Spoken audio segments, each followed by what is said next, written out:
Qual é o verdadeiro preço das ilusões geopolíticas quando um império se recusa a aceitar a própria finitude? Ao final do verão de 1237 a.C., uma poeira densa e seca sufoca as rotas comerciais do Levante.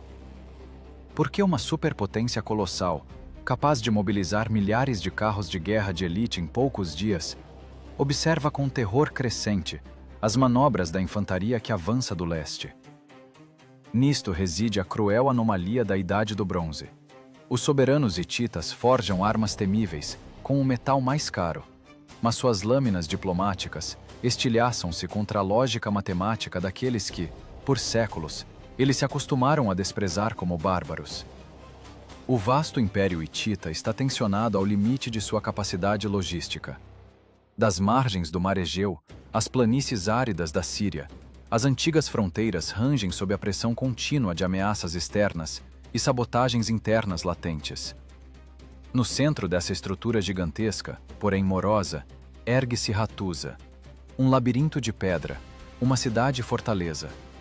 O grande rei Tudhaliya IV governa das profundezas frias de seu palácio inacessível. Leões de basalto guardam impassíveis os portões maciços. Mas a pedra monolítica é incapaz de salvar o soberano da paranoia que o devora. Nas sombras gélidas das colunas do palácio, ocultam-se usurpadores ambiciosos. Segundo os historiadores, a corte real desse período desregnada pelo veneno da suspeita mútua. Cada sussurro do sumo sacerdote soa como o prelúdio de um golpe de Estado. Cada tabuleta de argila com relatórios das fronteiras norte é lida como o presságio de uma rebelião iminente. O Estado hitita consome a si mesmo lentamente. O soberano desperdiça um tempo vital em rituais complexos de purificação, buscando salvação no misticismo. Ele clama desesperadamente pela proteção dos deuses da tempestade, enquanto a morte real e palpável é metodicamente forjada em bronze no leste. Longe dali, além do leito do Eufrates, ergue-se uma força de natureza distinta. O rei assírio Tukulti-Ninurta primeiro não reconhece o temor sagrado diante dos antigos hegemonas. Ele não acredita em compromissos instáveis, acredita na disciplina de ferro, na logística calculada e na cadência da marcha. O soberano assírio é um estrategista frio, matematicamente preciso e extremamente perigoso. Sirhat representa um gigante lento, acorrentado às tradições de uma aristocracia pesadamente armada. Ashur é um predador faminto, de uma linhagem absolutamente nova. A diplomacia arcaica e pesada dos hititas colide súbita e violentamente contra a expansão agressiva de um Estado-máquina. Percebendo a ameaça direta de um confronto militar, Hattusa executa um movimento preventivo. Tudhaliya decide sufocar o inimigo sem desembainhar as espadas. O bloqueio econômico. Enviados hititas partem às pressas rumo aos governantes do reino tampão de Amurru. Nos aposentos sírios, sela-se um tratado severo que deveria ser a sentença de morte para as ambições da Assíria. O texto cuneiforme dita um ultimato intransigente. Nenhum mercador do Levante tem o direito de negociar com o povo de Ashur. Nenhuma carroça carregada de cobre deve cruzar as fronteiras orientais. O cobre é o sistema circulatório de toda a geopolítica da Idade do Bronze. Cortar essa artéria significa paralisar as forjas do inimigo. Sem novos suprimentos de metal, torna-se impossível fundir pontas de lança ou restaurar armaduras danificadas. Como indicam as tabuletas de argila de Ashur, esse golpe diplomático de larga escala foi friamente calculado para isolar o jovem rei e provocar o colapso de seu exército. Mas o plano, perfeito no papel, sofre uma falha fatal ao colidir brutalmente com a realidade. A Assíria não sufoca. O embargo estratégico fracassa retumbantemente. A indústria militar de Ashur opera com antecedência, sustentada por reservas internas e armazéns capturados. Em vez de enviar embaixadores submissos com súplicas para suspender o bloqueio, Tukulti-Ninurta primeiro ordena a prontidão total de combate. Batedores hititas, arriscando a vida, cruzam as terras de ninguém e trazem para a capital relatórios aterrorizantes e documentalmente precisos. Eles registram um movimento incessante no leste, o ribombar de milhares de cascos, o estrondo surdo das colunas em marcha, levantando nuvens densas de poeira sufocante. Nos desfiladeiros rochosos perto das fronteiras do reino de Nairi, surgem as vanguardas assírias. Eles não agem como saqueadores desorganizados, operam como engenheiros da guerra. Silenciosa e metodicamente, capturam pontos estratégicos elevados, erguem acampamentos fortificados com rapidez e assumem o controle rígido das fontes de água potável. Um vigia hitita observa deitado sobre as pedras escaldantes de um desfiladeiro fronteiriço, tentando conter o tremor das mãos. Abaixo, no Vale Seco, ele não vê uma turba caótica de nômades, mas as formações perfeitamente alinhadas e geometricamente exatas da nova infantaria pesada. As escamas de bronze de suas armaduras refletem em uníssono a luz implacável do sol a cada passo coordenado. Não há ruído desnecessário, apenas o som rítmico e esmagador do metal roçando metodicamente no couro rígido. Nesse momento, o soldado anônimo sente fisicamente a catástrofe iminente, percebendo que o mundo arcaico de seus antepassados está condenado. A fé cega de Hattusa na força dos velhos tratados apenas acelerou a marcha da monstruosa máquina de destruição. O bronze das lanças alheias e o passo implacável apertam-se como um laço mortal no pescoço das antigas rotas comerciais. Enquanto esse cerco às rotas comerciais se fecha, no salão do trono de Hattusa, os escribas preparam ordens febrilmente. Tudalia IV fita o mapa de argila do mundo conhecido. Ele exige soldados para a guerra inevitável. Dezenas de mensageiros deixam a capital em cavalos frescos. Carroças pesadas com o selo real cruzam vales calcinados pelo sol. Os mensageiros trocam montarias exaustas em postos de correio empoeirados. O tempo joga contra o império. Cada dia perdido aproxima a catástrofe. A ordem é absoluta. Cada vassalo é obrigado a fornecer carros de guerra. Cada cidade deve enviar infantaria. O grande rei apela aos velhos juramentos de lealdade. Mas os juramentos em argila cozida perdem o peso rapidamente. Na costa do Mar Quente fica a rica Ugarit, cidade de mercadores, cidade de pragmáticos.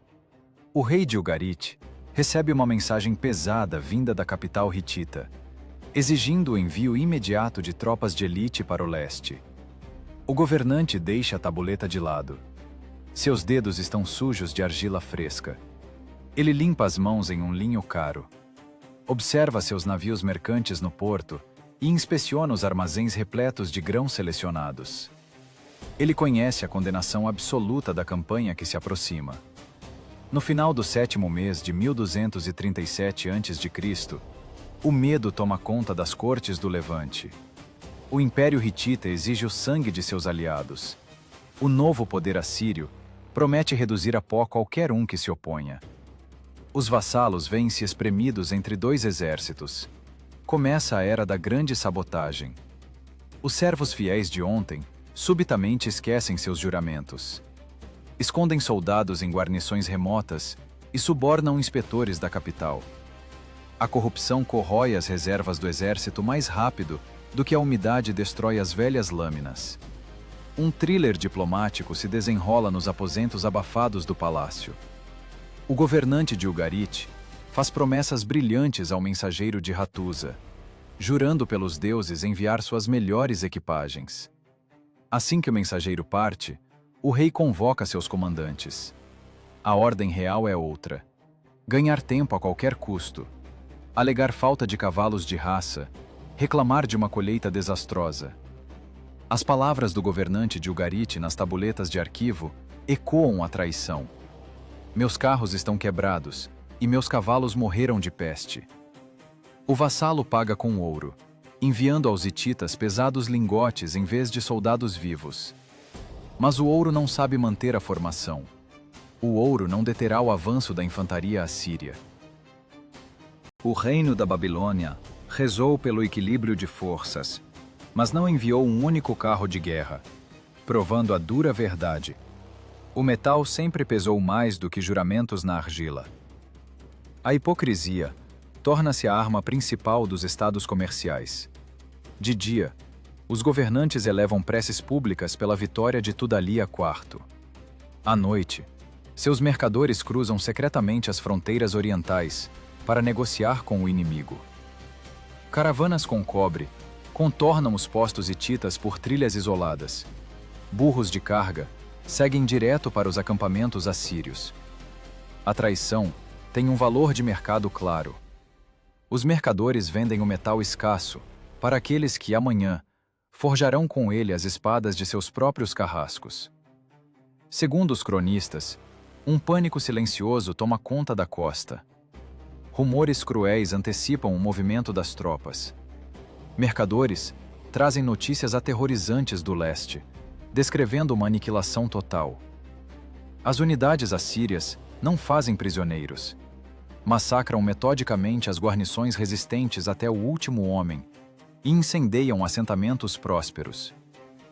Batedores retornam às cidades sírias com as gargantas cortadas, seus corpos abandonados junto aos marcos de fronteira. É uma mensagem clara de Ashur. Não haverá negociação. Ashur vem para matar. Esse horror racional paralisa a vontade dos aliados de Hati. Os governantes sírios trancam-se em suas fortalezas, ditando aos escribas cartas intermináveis, repletas de desculpas mentirosas. Doenças que dizimaram o gado, mercenários exigindo pagamento dobrado, muralhas desmoronando após o inverno. Cada tabuleta enviada garante um adiamento de poucos dias. Cada mentira torna-se uma sentença para a hegemonia hitita. Tudalia IV lê esses relatórios no Palácio Frio. Ele enxerga a sabotagem oculta de seus subordinados. Mas o Império Colossal é lento demais para medidas punitivas rápidas. O centro perde inevitavelmente o controle sobre as periferias. O exército hitita se reúne de forma agonizante. Escribas cometem erros nas listas de mobilização. Depósitos de armas estão pela metade e intendentes desviam grãos. Comandantes discutem ferozmente por suprimentos de farinha, enquanto aristocratas brigam pelo direito de comandar o flanco direito. A máquina de guerra de Hati atola no pântano burocrático. No início do outono de 1237 a.C., a situação torna-se irreversível. Os rumores dão lugar aos relatórios de inteligência. Unidades de vanguarda assírias capturaram as passagens de montanha. Não é mais uma ameaça, é uma invasão real. Um oficial de ligação hitita em Ugarit observa do cais de pedra o carregamento de grãos em navios fenícios. Ouve o tilintar de moedas no porto. Os soldados do rei local bebem vinho tranquilamente. Ninguém afia espadas. Ninguém prepara carros. O oficial range os dentes em impotência. Ele compreende a terrível verdade. Foram traídos. O enorme exército de Hati está completamente sozinho. O cálculo frio dos aliados provou ser mais preciso do que as previsões militares. Hattusa espera desesperadamente por reforços, mas as estradas ocidentais estão desertas. Os vassalos compraram a própria segurança ao preço da queda de seu suzerano. Fizeram uma aposta cínica no novo hegemon muito antes do primeiro golpe de lança. A lentidão de Hattusa gera consequências monstruosas. Enquanto os diplomatas hititas tentam forçar o levante a cumprir obrigações militares, o tempo se esgota. O inimigo não negocia, o inimigo manobra. E enquanto nos palácios sírios escondem-se febrilmente os velhos tratados, nas forjas de Ashur, o bronze fresco esfria, pronto para redesenhar para sempre as fronteiras do mundo antigo. Enquanto o bronze esfria nos moldes de pedra, a capital da Assíria transforma-se em um mecanismo ininterrupto. Ashur respira calor. Os fornos operam dia e noite, saturando o ar com uma fuligem corrosiva. O fogo queima os pulmões de escravos e feitores. Não se trata mais da tradicional convocação sazonal de milícias. É uma produção industrial de armas, cruel e incessante. A antiga cidade às margens do Tigre torna-se uma arena de militarização total. Os ferreiros não forjam lâminas únicas para heróis ilustres. Fabricam em série pontas de lança idênticas e geometricamente perfeitas. Milhares de lâminas iguais são depositadas em caixas de madeira, enquanto centenas de escudos pesados são revestidos com couro de boi espesso. A padronização do equipamento militar aniquila a individualidade tradicional, mas dá origem a um sistema invencível. Os intendentes assírios, com calma gélida, mantêm registros rigorosos, entregando placas de bronze a cada recruta e verificando a espessura das tiras de fixação. Tudo é rigidamente calculado para um único propósito. Nas sombras das altas muralhas de adobe, espiões hititas observam o cenário com horror crescente. Ocultos na multidão dos comboios estrangeiros, registram o que veem em tabuletas de cera escondidas. O que os assusta não é a multidão, mas a ordem absoluta e desumana. Nos amplos pátios de terra batida, treina a infantaria pesada assíria. Soldados ombro a ombro, em formações densas e fileiras rigorosas, sem gritos caóticos ou fúria individual. Apenas o som seco dos comandos. Passo. Parada. Estocada de lança. Outro passo. Golpe sincronizado de espada curta.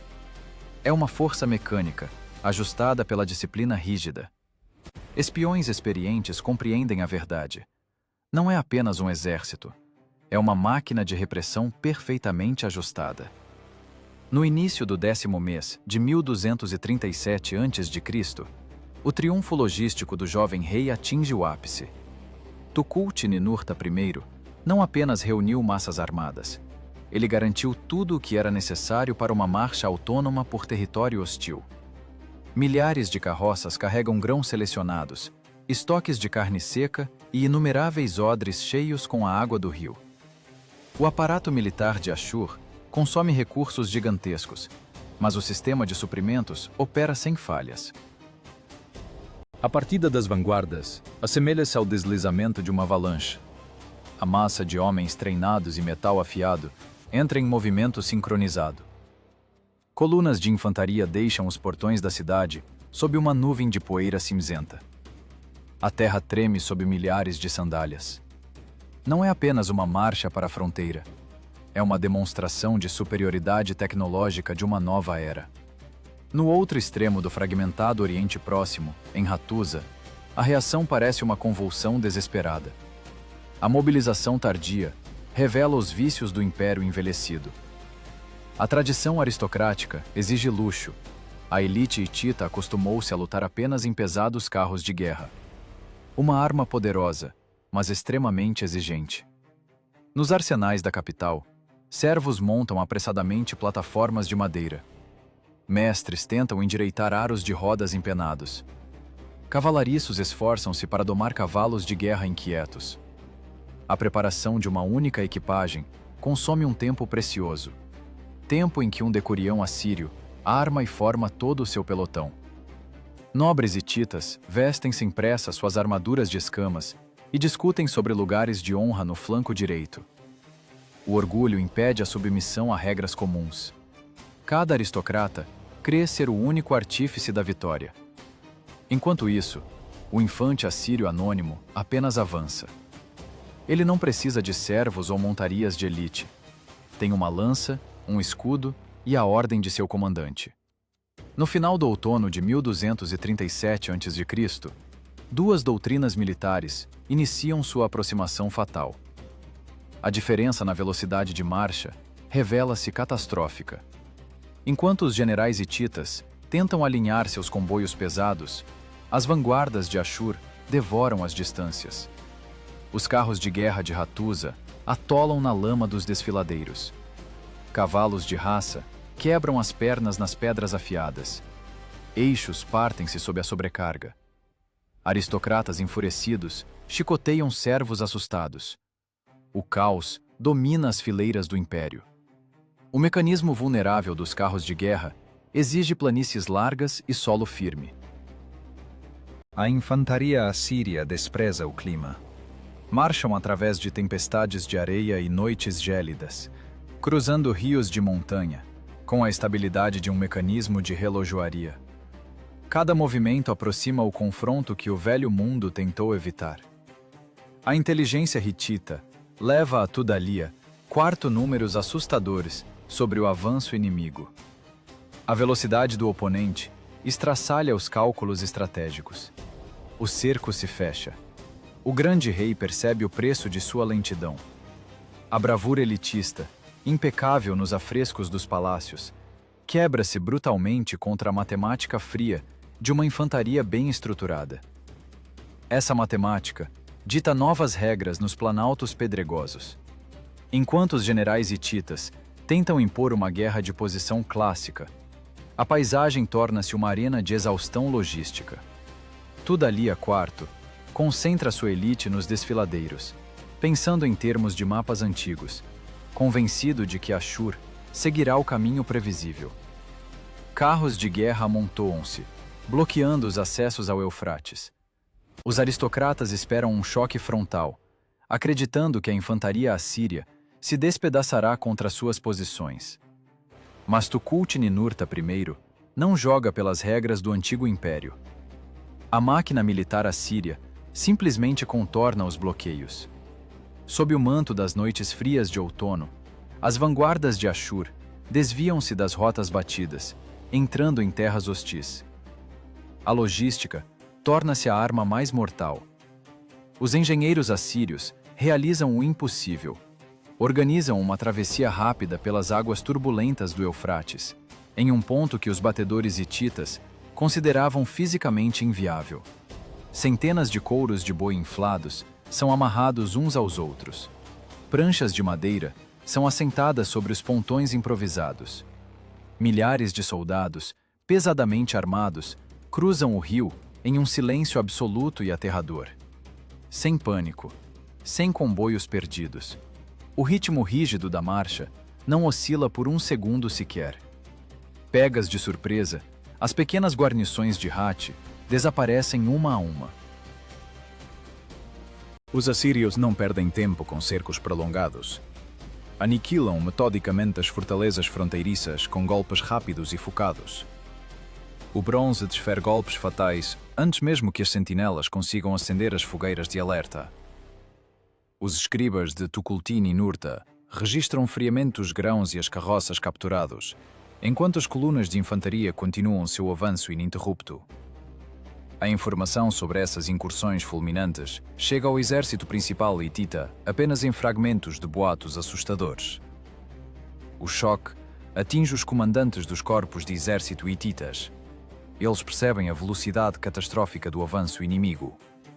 A distância que o exército de Hatti leva semanas de marchas exaustivas para percorrer, os assírios cobrem em poucos dias. O próprio terreno torna-se ativamente hostil para as pesadas forças hititas. Os planaltos pedregosos ao redor de Niria não perdoam erros. Para manter uma única biga pesada hitita, é necessário um comboio de suprimentos colossal. Eixos sobressalentes, forragem para cavalos de raça, dezenas de servos. As colunas de suprimentos, estendidas por muitos quilómetros, começam a se romper de forma irreparável. O movimento transforma-se em tortura. Um auriga hitita está de joelhos na poeira seca. Suas mãos estão em carne viva, esfoladas pelas cordas grossas. Diante dele, jaz um cavalo de guerra exausto, arquejando pesadamente. Ao lado, repousa a roda do carro de combate partida ao meio, incapaz de resistir ao impacto contra um rochedo oculto na lama. O comandante do destacamento passa indiferente, sem sequer virar a cabeça. Ele sabe que parar significa ficar para trás para sempre. As tripulações abandonadas são deixadas à mercê dos elementos. O orgulho do Império não se quebra sob golpes de lanças, mas sob o peso de sua própria estrutura arcaica. Ao final do outono de 1237 a.C., a logística hitita entra em agonia.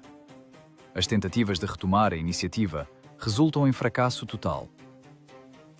Manobrar enormes massas de homens e cavalos em terreno acidentado transforma-se em um colapso administrativo. As ordens chegam com atrasos catastróficos.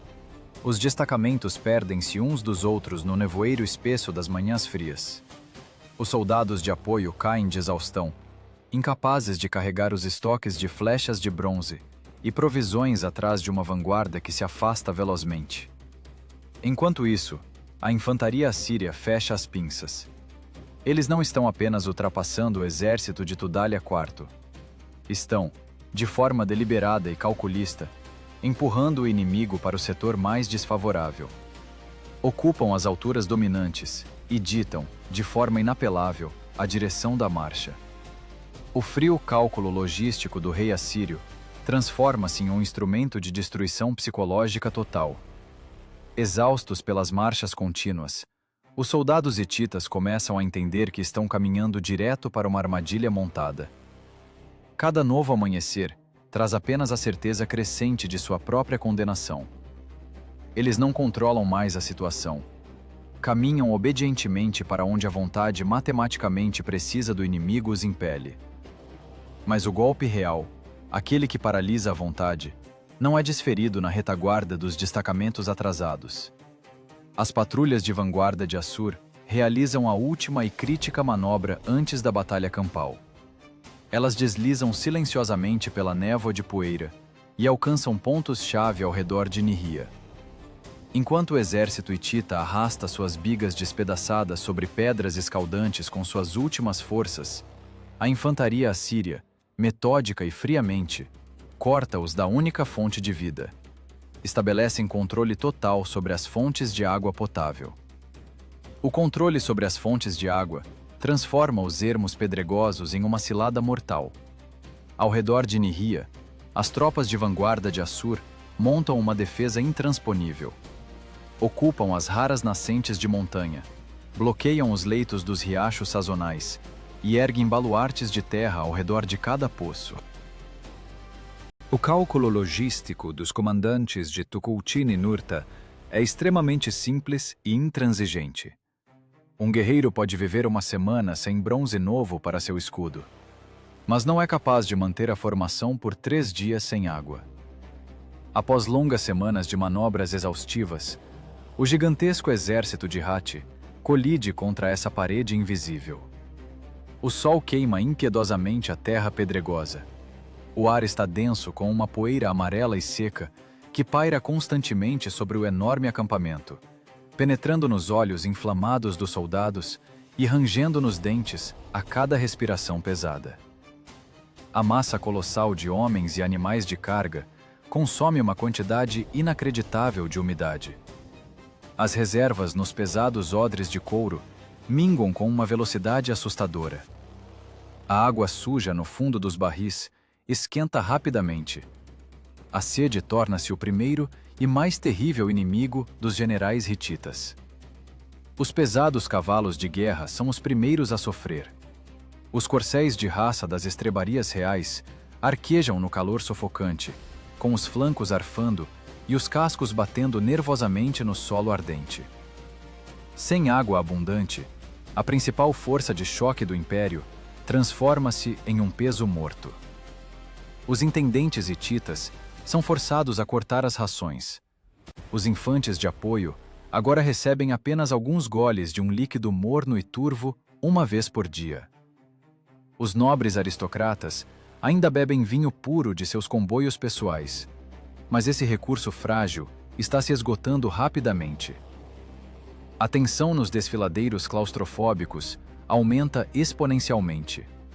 As montanhas comprimem o exército hitita por todos os lados, sem qualquer espaço vital para manobras amplas. Todas as manhãs, os comandantes hititas lançam destacamentos de assalto para tentar romper o cerco, tentando desesperadamente repelir a infantaria assíria das fontes. Ocorrem confrontos curtos e brutais em corredores estreitos de pedra. As famosas bigas hititas permanecem absolutamente imóveis. As maciças plataformas de combate são inúteis entre rochas afiadas e fendas profundas. Os guerreiros de elite de Hati veem-se obrigados a lutar a pé, avançando em ataques frontais por trilhas estreitas e acidentadas. Lá, inevitavelmente colidem com a formação monolítica dos escudeiros assírios. O bronze bate contra o bronze, com um clangor surdo. O solo pedregoso de Niria torna-se rapidamente uma armadilha escorregadia. Os golpes das lanças assírias são precisos. A infantaria de Assur não recua um único passo, mantendo a linha com frieza silenciosa. O preço de cada caneca de água agora é medido em corpos mutilados. A noite não traz o alívio esperado. A escuridão densa torna-se o palco de uma guerra de reconhecimento em larga escala. Sabotadores assírios deslizam como sombras entre as pedras frias, penetrando muito além da linha de postos de guarda hititas.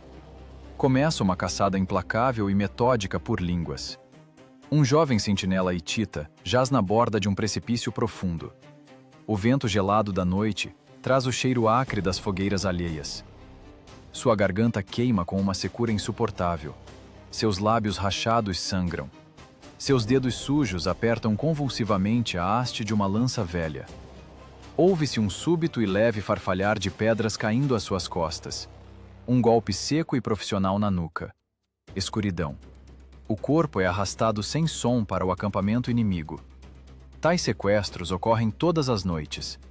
Os oficiais de inteligência assírios interrogam metodicamente os prisioneiros. Eles não conhecem a piedade, aplicando métodos brutais de coerção para extrair informações precisas sobre as escassas reservas de grãos, os sinais secretos das patrulhas e o estado moral catastrófico do inimigo. Mas o rei de Assur vai além dos interrogatórios. Ele transforma calculadamente as informações obtidas em uma arma de destruição psicológica em massa. Os assírios libertam deliberadamente parte dos prisioneiros quebrados. Homens espancados, enlouquecidos pelo horror, retornam às suas fogueiras moribundas, levando para o acampamento de Tudália IV uma desinformação cuidadosamente planejada. Esse veneno espalha-se instantaneamente.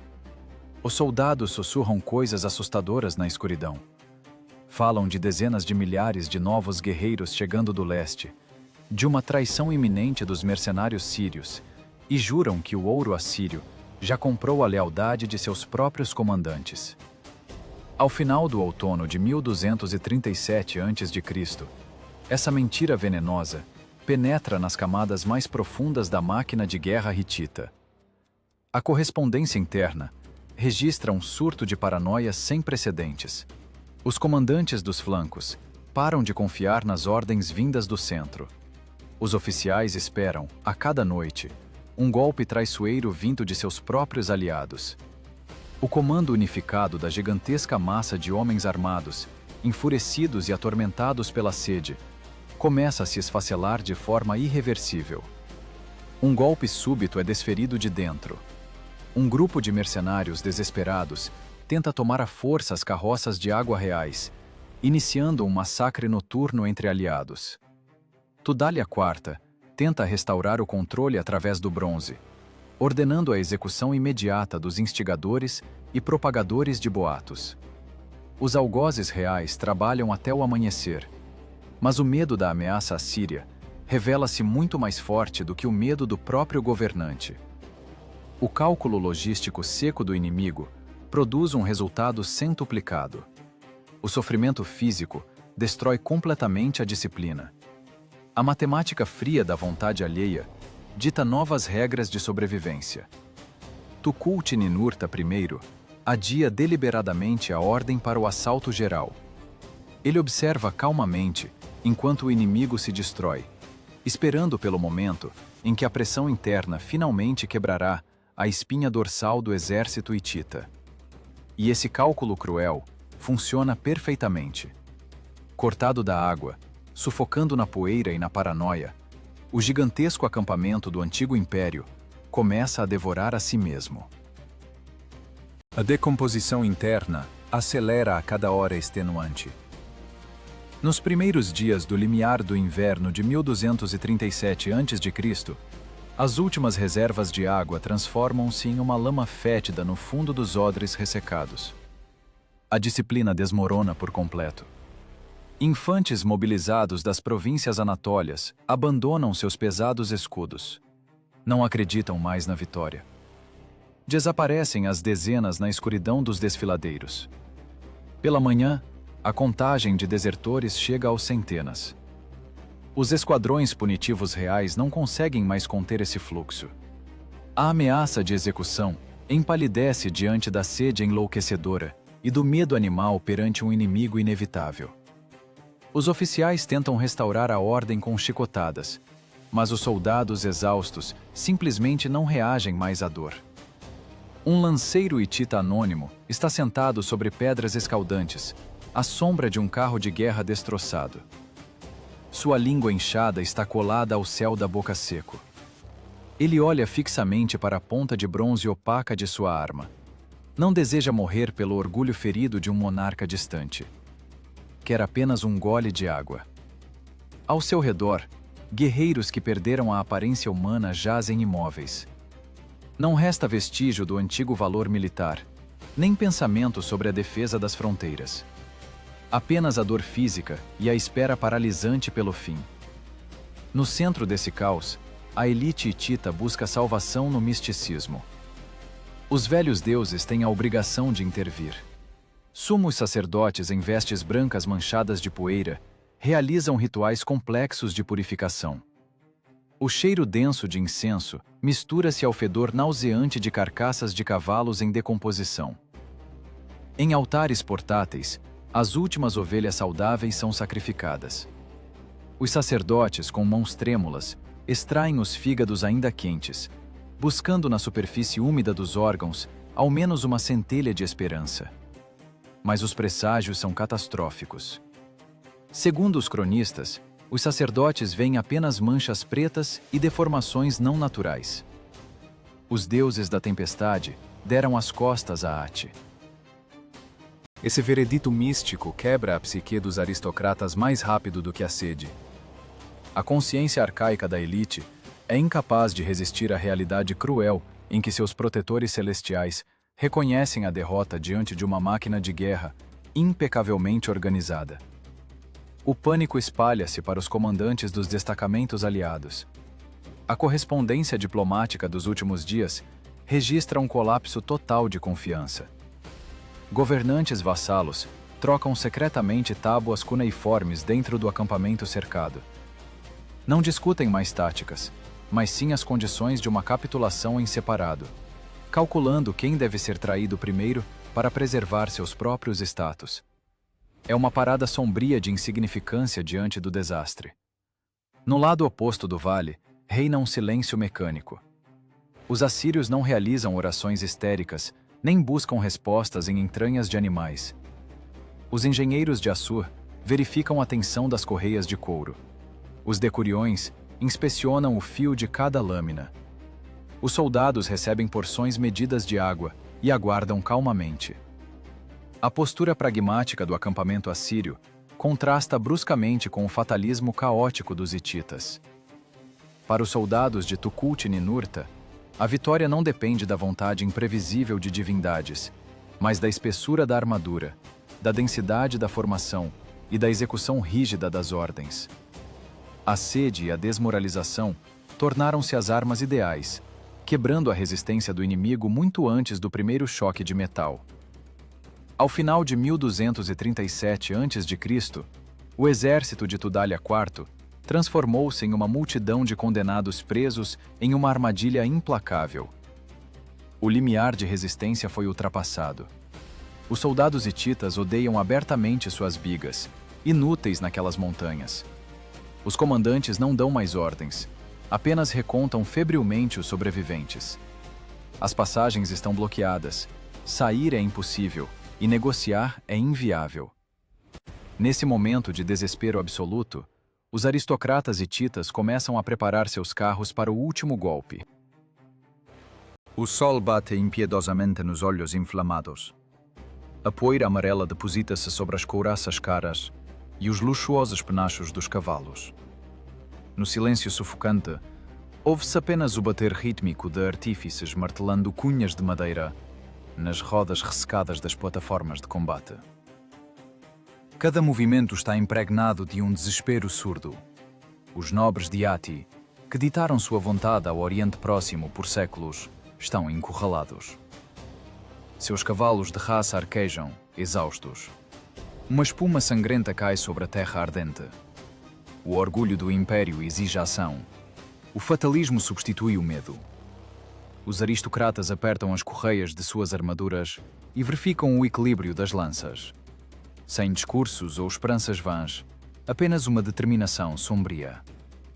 Tentarão abrir um caminho através das fileiras inimigas ou morrerão sob os eixos quebrados de suas próprias máquinas. Os reflexos do sol no bronze polido transformam as bigas hititas em um alvo ofuscante, porém condenado. No centro do acampamento, desenrola-se o ato final da impotência diplomática. Na tenda real, Tudália IV recusa-se a aceitar a derrota, fazendo uma última aposta no fantasma de sua influência. O soberano dita um ultimato. Exige que o inimigo levante o cerco, libere o acesso à água e se retire para além do Eufrates. Ameaça com a ira dos deuses e blefa sobre exércitos inexistentes de seus vassalos. A argila úmida aceita as palavras vazias. A tábua é selada com o anel real e um mensageiro solitário parte, levando consigo a última ilusão de um desfecho pacífico. O mensageiro cruza a zona morta e entra no controle assírio. Aqui reina a ordem ideal. O ar cheira a óleo, suor de cavalo e metal. Tukulti-Ninurta I recebe a mensagem pessoalmente. Seu rosto permanece impassível diante do título milenar. Sua resposta, como rezam os arquivos, é uma obra-prima de cinismo frio. Ele não faz ameaças emocionais, apenas constata os fatos. O soberano assírio ridiculariza a fraqueza alheia, apontando para as carcaças de cavalos nos desfiladeiros e mencionando os desertores que fogem à noite. As ilusões são estraçalhadas. A carta retorna à tenda hitita como uma sentença de morte final. Atrás das patrulhas assírias, paira um silêncio pesado, a tensão de uma corda de arco esticada ao limite. Um nobre hitita, em seu carro, observa através da fenda de seu elmo a geometria assustadora das ordens de batalha inimigas. Milhares de escudos alinhados formam uma muralha cintilante. Os soldados de Assur não gritam maldições, nem batem lanças. Permanecem imóveis, aguardando o comando. O aristocrata hitita sente fisicamente esse poder implacável. Um frio viscoso paralisa seus dedos, enquanto ele aperta, uma última vez, as rédeas de couro. Ao mesmo tempo, no posto de comando assírio, ocorre uma transmissão de ordens curta e extremamente incisiva. Nada de discursos inspiradores sobre glória militar. Apenas o cálculo logístico, frio e implacável. Os comandantes de centenas escutam atentamente seu monarca agressivo. A ordem é clara e absolutamente cruel.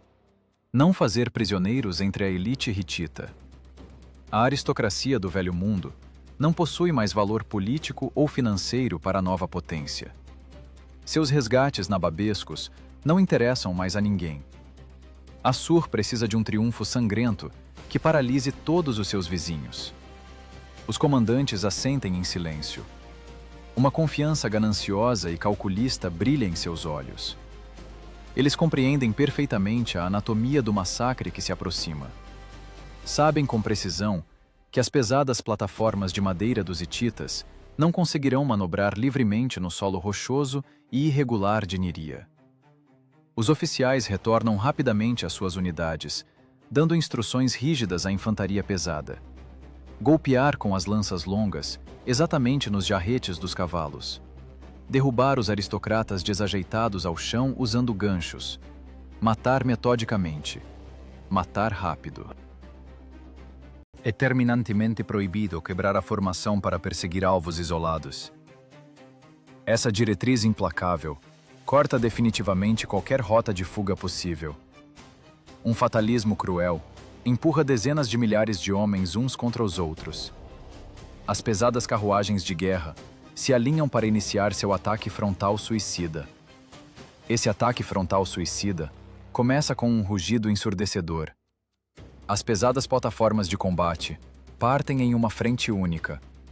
Cavalos exauridos pela sede relincham freneticamente sob os golpes de chicotes longos. As grossas rodas de madeira batem com estrondo contra as pedras irregulares. Séculos de doutrina militar de Hati são lançados em um único avanço cego. A terra treme visivelmente sob milhares de cascos. Uma poeira amarela e densa oculta o sol instantaneamente. Aristocratas em armaduras de escamas erguem suas lanças. Seu cálculo tático é imensamente arcaico. Atingir a velocidade máxima, chocar uma massa colossal de madeira e bronze contra as fileiras de infantaria, pisotear os escudeiros e romper a formação perfeita através da força cinética bruta. Mas a paisagem brutal despedaça esse plano antes mesmo do primeiro contato entre os exércitos. O solo vincado por erosões profundas não perdoa altas velocidades. Animais enfraquecidos escorregam nos seixos. O espaço estreito do vale não permite a abertura de uma frente ampla. As tripulações são forçadas a convergir para o centro, amontoando-se em massas densas e incontroláveis.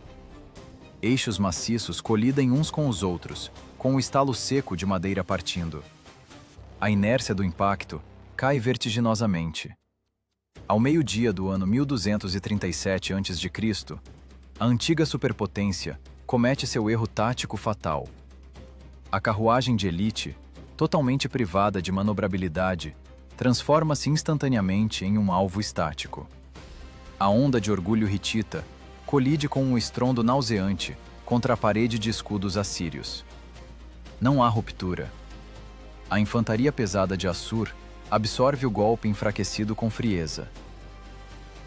Eles dão um passo atrás em sincronia, amortecendo a inércia, e fecham as fileiras com firmeza absoluta.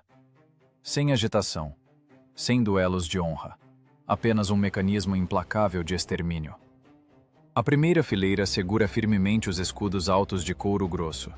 A segunda fileira desfere golpes curtos e matematicamente precisos com lanças longas por trás da proteção. Os infantes não miram nos torsos blindados dos nobres. Eles golpeiam metodicamente os pontos mais vulneráveis, as pernas dos cavalos de guerra. Animais feridos desabam no chão com um estertor selvagem, bloqueando o avanço das fileiras traseiras. Plataformas de madeira capotam com estrondo, esmagando seus donos. Um condutor hitita anônimo puxa desesperadamente as rédeas rígidas. Ele está completamente surdo pelo barulho da madeira e o tilintar do metal. A poeira sufocante invade suas narinas. Ele vê, bem à sua frente, uma parede intransponível de escudos inimigos. Tenta virar a plataforma bruscamente para a direita. É impossível. À esquerda, uma carruagem vizinha descontrolada colide em alta velocidade. Por trás, seus próprios aliados empurram cegamente. A armadilha de pedra fechou-se definitivamente. Um instante depois, a ponta facetada de uma lança inimiga perfura facilmente a lateral de madeira de sua carruagem. O bronze frio desfere um golpe preciso e fatal. Os arqueiros assírios dão início ao seu trabalho de linha de montagem. O céu escurece com milhares de flechas caindo simultaneamente. Elas atingem em uma barragem densa o enorme aglomerado de carruagens presas no engarrafamento. Os aristocratas hititas estão trancados na armadilha que eles mesmos criaram. Armaduras caras não protegem contra o bombardeio maciço vindo de cima. O metal afiado perfura impiedosamente os peitorais de escamas. O orgulho de uma grande nação, cultivado por séculos nos salões de Atusa, é ceifado de forma banal sobre as pedras sujas de Níria. Nada da bravura cantada em versos. Apenas poeira, cheiro de suor e o funcionamento incessante da máquina de morte assíria. Esse confronto expõe brutalmente o abismo doutrinário entre dois mundos completamente diferentes. O sistema militar hitita, caro e caprichoso, revela-se absolutamente impotente diante de uma infantaria de novo tipo, massiva e fanaticamente disciplinada. Os lanceiros assírios começam a avançar lentamente. Passo, golpe de lança, passo, estocada curta de espada. Eles arrancam friamente os aristocratas sobreviventes para o chão, com ganchos de bronze montados em hastes longas. As pesadas armaduras de placas impedem que os caídos se levantem rapidamente. A ordem severa de Tukulti-Ninurta I é executada com um pedantismo assustador. Não se fazem prisioneiros hoje. Algumas horas após o início da Batalha Campal, o outono de 1237 a.C.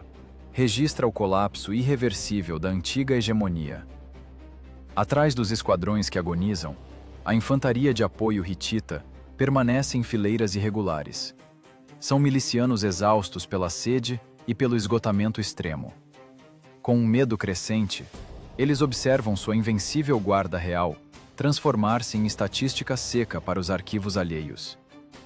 Eles ouvem claramente os estertores de morte de seus comandantes. A ilusão da invulnerabilidade absoluta do Império desmorona fisicamente diante de seus olhos. Um pânico cego e avassalador toma conta das fileiras traseiras instantaneamente. Camponeses mobilizados e mercenários abandonam em massa seus pesados escudos de madeira. Ninguém tenta socorrer a elite que perece.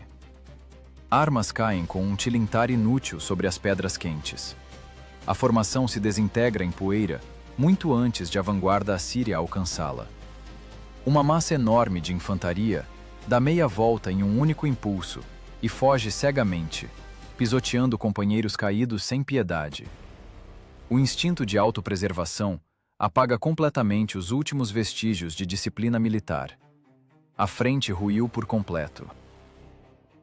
A poderosa máquina de guerra de Hati deixa de existir como um mecanismo organizado em um instante, provando que qualquer hegemonia antiga acaba quebrando sob o peso de sua própria fuga desesperada. Sob o peso dessa fuga em massa, os flancos outrora inacessíveis do exército hitita desmoronam de vez. Os escudeiros assírios, com um rugido rítmico e abafado, rompem as linhas de defesa enfraquecidas. A resistência foi totalmente aniquilada. A infantaria de Assur não mantém mais a formação monolítica. Os comandantes dão a ordem curta para a varredura do planalto rochoso. As fileiras rígidas se fragmentam instantaneamente em duplas de combate móveis e extremamente eficientes. Eles avançam metodicamente, perseguem os que fogem. O bronze desfere golpes precisos e fatais nas costas dos que batem em retirada. Eles cortam friamente qualquer caminho de salvação. O vale estreito é rapidamente preenchido por poeira densa, gritos e o choque do metal. O grande exército de Hati, invencível por séculos, deixa definitivamente de existir. Ele se transforma em uma massa gigantesca e caótica de vítimas. Enquanto os restos dos corpos hititas destroçados buscam desesperadamente refúgio entre as rochas escaldantes, no centro do enorme acampamento, desenrola-se o final de uma catástrofe pessoal. Aqui se ergue a luxuosa tenda real. Tudalia IV permanece imóvel à entrada. Ele ouve o estrondo crescente e assustador da derrota. Vê os guardas de sua escolta pessoal fugindo. As ilusões foram estraçalhadas. Não há salvação. Os deuses antigos se calam. O grande rei toma a única decisão, a mais vergonhosa de toda a sua vida. Ele lança seus símbolos de poder sobre o chão coberto de tapetes caros. Abandona o tesouro real. Traz seu próprio exército que sangra até a morte. O senhor de um império vasto salta em uma carroça leve. Os guardas empurram brutalmente nobres feridos que imploram por ajuda. O condutor chicoteia ferozmente cavalos descansados, milagrosamente preservados no comboio. A carruagem afasta-se velozmente do campo de batalha por uma trilha estreita na montanha. Tudalia foge. As rodas de madeira saltam com estrondo sobre as pedras afiadas. Esse arranque desesperado e covarde salva sua vida física. Mas essa mesma fuga infame destrói para sempre a autoridade sagrada da monarquia hitita. O governante que abandonou suas tropas para o massacre deixa de ser uma divindade. Ele se torna apenas um homem assustado e quebrado. Ao final desse dia terrível de 1237 a.C., as vanguardas assírias entram sem resistência no acampamento hitita. Não há mais defensores aqui. Restaram apenas servos abandonados, animais mutilados e as riquezas colossais da antiga superpotência. Começa um saque metódico e calculado. Os soldados de Assur não se entregam ao banditismo espontâneo. A disciplina é mantida impecavelmente, mesmo durante o triunfo grandioso. Eles trabalham conforme um plano claro. Agrupam milhares de prisioneiros capturados em colunas longas e densas. Amarram as mãos dos homens rigidamente com correias de couro grosso. Aristocratas hititas, que sobreviveram milagrosamente ao ataque frontal, agora sentam-se submissos na terra pisoteada. Suas armaduras caras foram arrancadas. Seus rostos estão cobertos de poeira cinzenta. Seus olhos estão absolutamente vazios. Pesadas arcas de cedro do tesouro real são arrombadas com golpes curtos de machado. Lingotes pesados de prata caem no chão com um tilintar surdo. Os intendentes assírios examinam profissionalmente as plataformas de combate intactas. Contam os cavalos de raça, verificando as marcas de linhagem. O que ontem era a temível arma do hegemon, instantaneamente torna-se mero inventário. A máquina logística da Assíria muda sem esforço do modo de extermínio para o modo de inventário total. O espólio capturado é verdadeiramente colossal, capaz de financiar ininterruptamente novas campanhas de conquista por longas décadas. O colapso do Velho Mundo paga generosamente as futuras guerras de Assur. Mas o processo mais sombrio se desenrola fora das tendas capturadas. No campo de batalha, entram em cena os escribas reais. É o horror burocrático em sua manifestação mais pura. Chegou a hora da matemática seca. Os escribas seguram pedaços de argila úmida e estiletes de madeira finos. Eles caminham calmamente entre as fileiras de inimigos abatidos. Os soldados assírios realizam seu trabalho terrível, porém rotineiro. Decepam metodicamente as cabeças dos comandantes mortos e empilham esses troféus macabros em pirâmides regulares e geometricamente perfeitas. Sem emoções desnecessárias, sem fúria selvagem. Apenas um registro estatal frio e rotineiro. Nesse crepúsculo do outono de 1237 a.C., um funcionário assírio anônimo permanece impassível ao lado de uma dessas pirâmides. Ele não percebe o cheiro pesado, não olha para os rostos dos derrotados. Sua única preocupação é a precisão absoluta das listas. Ele faz traços curtos e bruscos na argila macia. 50, 100, 200. Cada marca entalhada significa o fim físico de uma antiga linhagem aristocrática. Cada sinal registra friamente a morte de um comandante. O orgulho militar de um estado imenso transforma-se banalmente em colunas secas de números. Os arquivos dos vencedores são rapidamente preenchidos com novos documentos. Neles, não há uma palavra sobre heroísmo ou bravura. A compaixão está totalmente ausente. Ali está registrado apenas o resultado material puro e verificável da Batalha de Nihia. Milhares de escravos vivos, centenas de carruagens intactas, toneladas de cobre de qualidade. Essas tábuas cozidas tornam-se a lápide mais sólida para as ambições globais de Hattusa. A hegemonia de séculos assume definitivamente a forma miserável de uma lista de inventário.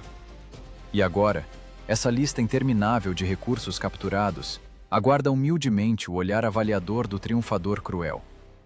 O olhar avaliador do triunfador cruel desliza sem pressa pelas fileiras intermináveis de vencidos. O rei da Assíria, Tukulti-Ninurta I, caminha lentamente pelas planícies de Niria, cobertas de poeira cinzenta. Suas pesadas sandálias de couro esmagam armas hititas abandonadas. Ele pisa em uma terra que agora pertence irrevogavelmente apenas a ele. Ele não profere discursos grandiosos e patéticos para seus soldados exaustos.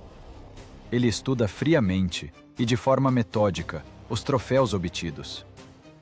O senhor de Assur para diante da multidão de milhares de prisioneiros de guerra hititas amarrados. Esta é a antiga elite. São os músculos de um império, outrora absolutamente invencível. Agora, eles são apenas um recurso gratuito e descartável para a construção grandiosa de novos e maciços templos assírios. O rei dá uma ordem curta, matematicamente calculada. Nada de execuções públicas demonstrativas. Nada de destruição física sem sentido, de mão de obra valiosa. Ele ordena o procedimento em massa e aterrorizante de privar os prisioneiros da luz. No Planalto Pedregoso, centenas de fogueiras são acesas às pressas. Hastes de bronze são aquecidas até o branco incandescente. Milhares de homens jovens e fisicamente fortes perderão a visão para sempre, sob o toque do metal em brasa. É um cálculo político frio e pragmático. Um homem cego não poderá empunhar novamente uma espada curta. Não poderá organizar uma revolta armada bem-sucedida em um campo de escravos isolado. Jamais encontrará o caminho de volta para casa através das terras áridas e queimadas da Síria. Os prisioneiros mutilados girarão cega e submissamente pesadas mós de pedra. Carregarão blocos colossais de basalto até o fim de seus dias, sob o controle vigilante e cruel dos feitores. Escravos cegos tornam-se o alicerce mais confiável da nova hegemonia mundial absoluta. Enquanto o ar escaldante sobre o vale se enche com o cheiro de carne queimada e gritos abafados de desespero, uma onda de choque invisível abala os alicerces dos palácios mais protegidos de todo o Oriente Próximo. O choque geopolítico do desfecho catastrófico da batalha espalha-se muito mais rápido do que os cavalos de correio mais velozes. No vale quente do Nilo, o poderoso faraó do Egito escuta em silêncio o relatório seco de sua inteligência avançada.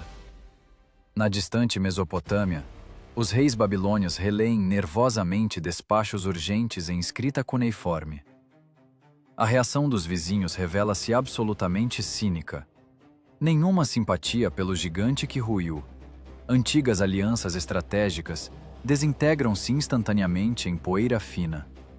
Escribas em Tebas e na Babilônia reescrevem freneticamente os textos dos acordos internacionais. Eles raspam metódica e impiedosamente o nome do governante de Hatti das tábuas diplomáticas. Os aliados jurados de ontem recusam-se imediatamente a enviar grãos, cavalos de raça e o escasso bronze para o lado perdedor. O velho mundo curva-se de forma pragmática e vil diante da nova e assustadora potência. Ninguém deseja cruzar o caminho da impecável infantaria assíria. Babilônia e Egito preferem iniciar imediatamente um comércio lucrativo com o vencedor. Eles provam visualmente que a catástrofe política em larga escala de uns sempre se torna o capital inicial ideal para as ambições imperiais de outros.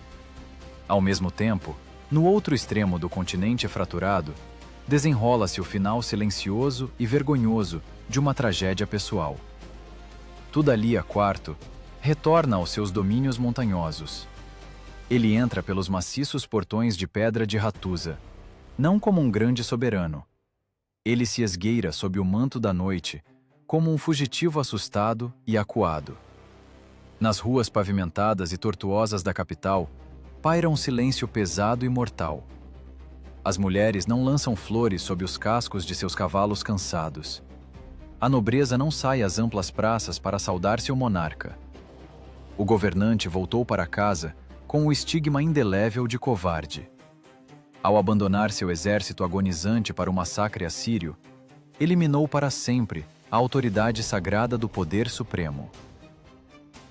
Os leões de pedra continuam a guardar impassíveis as entradas do Palácio Real, mas o império dentro dessas paredes grossas já está morto. A perda profunda de confiança aciona um mecanismo de desintegração interna irreversível e veloz. Vassalos recusam-se abertamente a pagar o tributo anual em prata. Províncias ricas e distantes preparam às pressas revoltas armadas. O Estado gigantesco começa a despedaçar-se rapidamente. Surge uma realidade política completamente nova e extremamente brutal. A Assíria torna-se o senhor absolutamente incontestável de todo o Oriente Próximo. O longo fim de uma era de grandeza, de séculos de Hatti, é totalmente pago pela derrota impensável da elite militar. O controle estratégico sobre as rotas do cobre passa definitivamente para as mãos fortes de Assur. O sistema circulatório da Idade do Bronze agora alimenta exclusivamente as fábricas de armas assírias. A doutrina militar obsoleta das carruagens pesadas e desajeitadas cede lugar definitivo à eficiência matemática implacável da formação de infantaria. Tukulti-Ninurta I provou a todo o mundo antigo uma verdade dura. É impossível de ter um mecanismo de extermínio perfeitamente ajustado, apenas com ilusões e memórias de grandes vitórias passadas. A história dita suas leis frias e absolutamente imparciais de mudança de eras. Nenhuma glória passada, nenhuma muralha espessa de basalto ou rituais místicos de vários dias são capazes de salvar um estado estagnado de uma força nova e faminta. O preço da cegueira geopolítica é sempre medido em milhares de destinos quebrados e territórios perdidos para sempre. O Império Hitita recusou-se terminantemente a acreditar em sua própria mortalidade histórica. Tentou segurar um velho mundo em decomposição, apoiando-se obstinadamente em um orgulho pesado, e foi impiedosamente pisoteado pelo passo de marcha alheio. A história não perdoa a rigidez intelectual e tática. Um império que confia em méritos antigos, em vez de uma adaptação rígida às novas realidades da guerra total, inevitavelmente se transforma em cinzas. Diga, olhando para as cinzas das ambições hititas, você se apegaria a tradições obsoletas, esperando por um milagre, ou aceitaria as regras cruéis da nova era de ferro e sangue,